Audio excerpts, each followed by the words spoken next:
السلام علیکم ورحمۃ اللہ وبرکاتہ۔ ڈیلی 1 پیج کے شعبے سے آج کے پیج کا نمبر ہے 474۔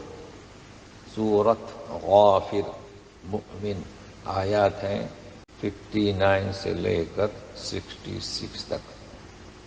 اعوذ باللہ من الشیطان الرجیم۔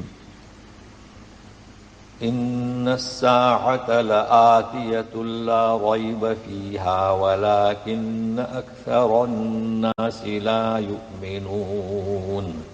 یقیناً قیامت بالیقین آنے والی ہے، جس کے آنے میں کچھ بھی شک و شبہ نہیں، لیکن اکثر لوگ ایمان نہیں لاتے۔ تو ان کی وجہ سے یقیناً قیامت، اور آتیتن اس میں فاعل ہے جو قیامت کی اس کی صفت ہے، اور لام تاکید اس لیے بالیقین ترجمہ کریں گے۔ بالیقین آنے والی ہے، چونکہ یہاں لام تاکید کے لیے، لیکن اکثر لوگ نہیں یقین کرتے، نہیں ایمان لاتے۔ وقال ربكم ادعوني استجب لكم ان الذين يستكبرون عن عبادتي سيدخلون جہنم داخرین۔ یقیناً جو لوگ از راہ تکبر کتراتے ہیں میری عبادت سے، ان قریب وہ جہنم میں داخل ہوں گے، ذلیل خوار ہو کر۔ داخرین کے معنی ذلیل۔ اچھا، یستکبرون کے معنی غرور گھمنڈ کرتے ہیں، تو از راہ تکبر کتراتے ہیں۔ عبادتی، کلام پاک میں ایک لفظ بار بار آتا ہے عبادی، تو عبادی اور عبادتی میں فرق ہے۔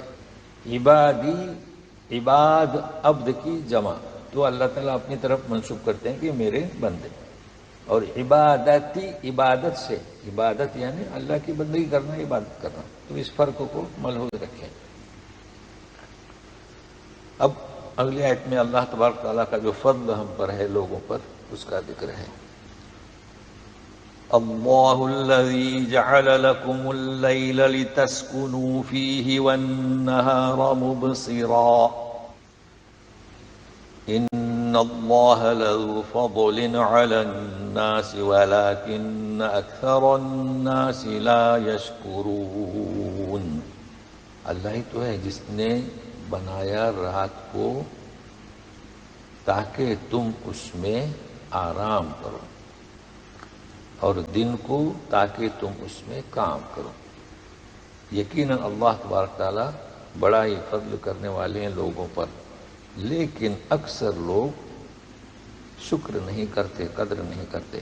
تو رات کو سکون آرام کرو، تو اس میں یہ حکمت ہے کہ انسان کو آرام کے لیے سناٹا، خاموشی، تو یہ اللہ تبارک تعالیٰ نے رات کو سکون والا، سناٹے والا، کہ سناٹا، خاموشی یہ آرام کے لیے، صحت کے لیے مفید ہے، اور دن کو حرکت، روزی کمائے۔ باقی یہ اور بات ہے، بوقت ضرورت دن کو بھی آرام کر سکتے ہیں اور رات کو بھی کام کر سکتے ہیں۔ تو یہ اللہ کا بڑا فضل ہے۔ فضل کسے کہتے ہیں؟ ایک تو ہوتا ہے اجر اور ثواب، وہ تو کسی کے مقابل میں ہوتا ہے، لیکن فضل بغیر مقابل کے، اللہ تبارک تعالیٰ کا کرم ہے کہ ہمارے لیے رات کو آرام دہ، دن کو کام کرنے کے لیے بنائے، یہ اس کا فضل ہے۔ بس لوگ اس چیز کو نہیں سمجھ رہے ہیں تو وہ شکر نہیں ادا کرتے۔ ذالکم اللہ ربکم خالق کل شیء لا الہ الا هو فانا تؤفکون۔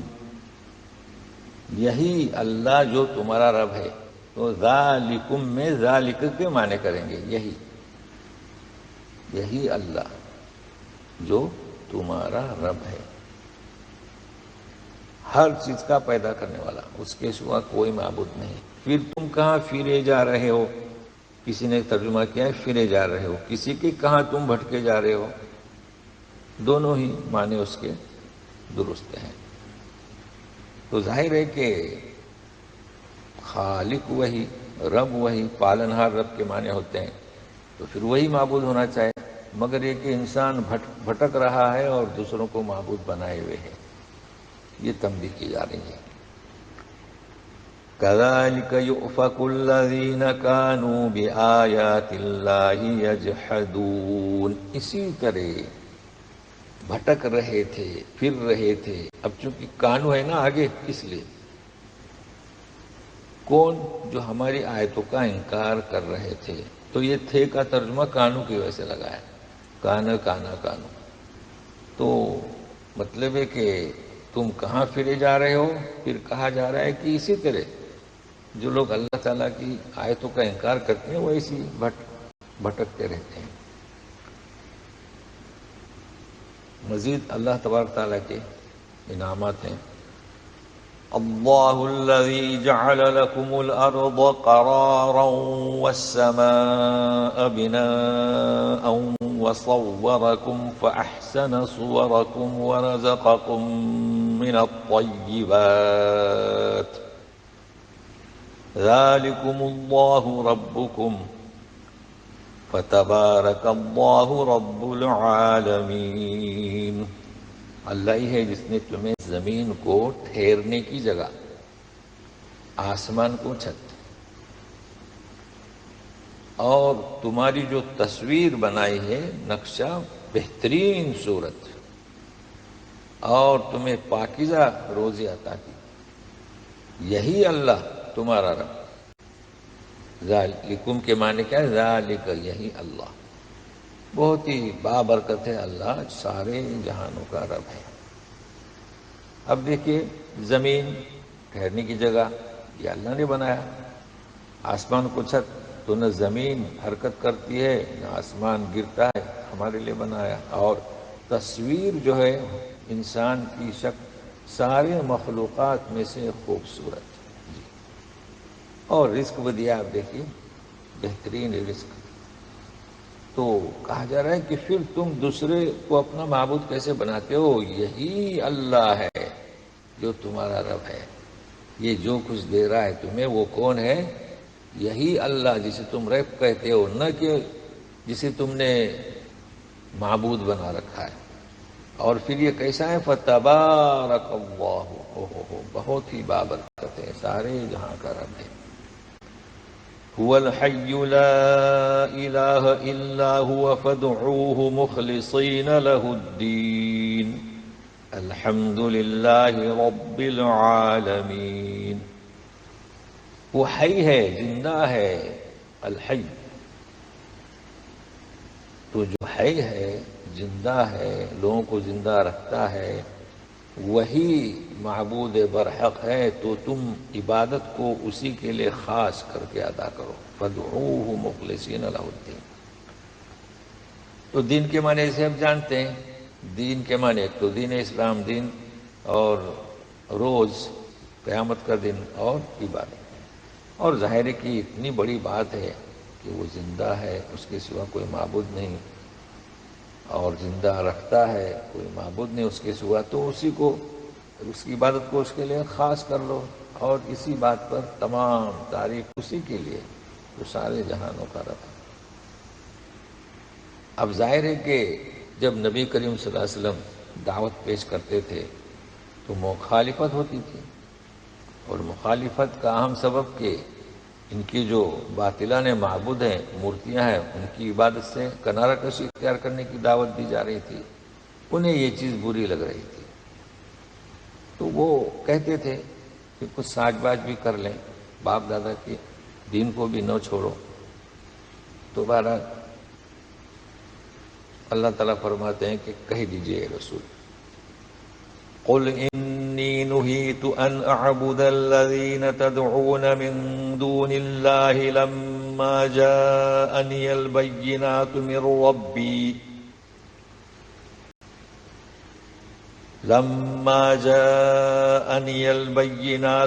ربی وأمرت ان اسلم لرب العالمین۔ کہہ دیجئے اے رسول، مجھے منع کیا گیا ہے اس بات سے کہ میں عبادت کروں ان لوگوں کی یا ان چیزوں کی جس کی تم کرتے ہو اللہ کے سوا. جی. اور جبکہ میرے پاس میرے رب کی جانب سے کھلی کھلی دلیلیں آ چکی ہیں.